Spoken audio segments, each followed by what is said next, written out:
Marty, we gotta get back to the future. Part two.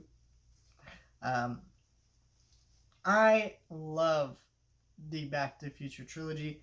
I reviewed the first movie, and now we're going to talk about part two. Part two is interesting. I love part two.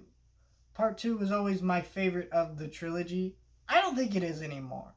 And I think why that is because this is a fun summer blockbuster movie. That's what this movie is.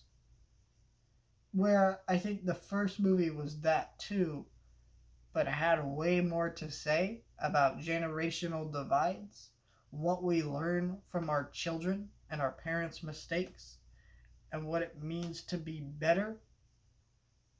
Where this movie is just a fun time travel movie that repeats a lot of elements from the first movie, and not in a bad sequel way where like, oh man, you're rehashing this damn plot point or this thing or that thing. No, nothing like that. It is great at what it's doing, but it's just like i I watch it and I have fun with it, and I always love it every time I watch it.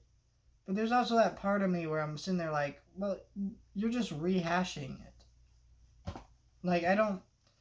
What are you offering new to the series? And this movie really like offers some fun stuff with the future and those concepts. But for the most part, this movie is a great time. No pun intended, because it's time travel. But like, I'm watching it and I'm going, yeah, I don't know. So I think what's fun about this movie is like Marty goes back and Marty goes to the future to see his kids. But I think what's interesting about that future is like I see like how they could have furthered the themes of like generational divides with it being about Marty's kids, and have more like themes of adults learning from their kids. Like Marty has to learn stuff from his own kid, but you don't really get that in this movie. Um, and that's fine. I think this movie is, the future is awesome in this movie. So many of the jokes are funny because they are things we have now. Obviously, that wasn't intentional, um, because most of the future in this movie is pretty inaccurate, to be honest. But a lot of the humor here works. And Robert Zemeckis' direction is really good. And just, I feel like the performances are a lot stronger in this one, which is weird to say, but I think that's probably because, like, I think in this movie, everybody's more in tune with their character and they're able to pull that out a little bit more, and that's great to see. The and the way they set up part three is awesome, but I just think like it's weird to say because this was my favorite of the trilogy. I don't know really how to explain properly why this isn't my favorite anymore.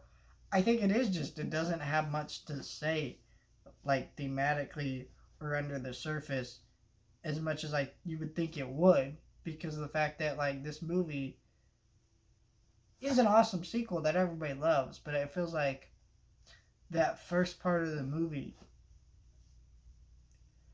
the first movie, just you watch it and you're like, yeah, Marty's teaching his dad stuff. He's learning stuff in a very different way than real life, but you see how those themes relate to real life and things like that, and that's interesting.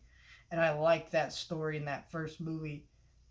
I feel like this one's also got less of a clear narrative because it starts with this event happening and that event happening and this thing happening, and they go to all these different time travel places, which is, I think that's probably part of the sequel being bigger. But I think what's fun about the first movie is you spend time in one place in one time period, and that leads you to really explore that time period and have all these really clever jokes about how like the the past changes us, or the future changes us, but also not enough. Things like that. I don't know.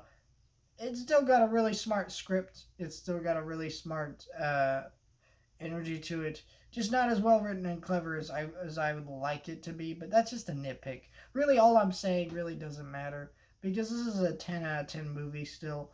It's just a different 10 out of 10 movie, which is weird to say because, like, the first movie is a smarter movie, but this is still an awesome movie and amazing at everything it's trying to do. Like, I can't think of a flaw with this movie. Like, I can't think of something to say. The 4K looked amazing, and I can't wait to watch part 3 and talk about it. Because I think part 3 is the one where I'm like going to be like, I don't really know what.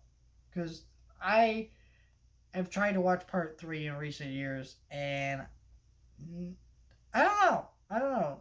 I don't know what to say about that. But yeah, let me know your thoughts, like, share, subscribe, and I'll see you guys next time. Stay tuned for my review of Darkman 2 and comic reviews and other things coming down the pipeline. Like, share, subscribe, and I'll see you guys next time.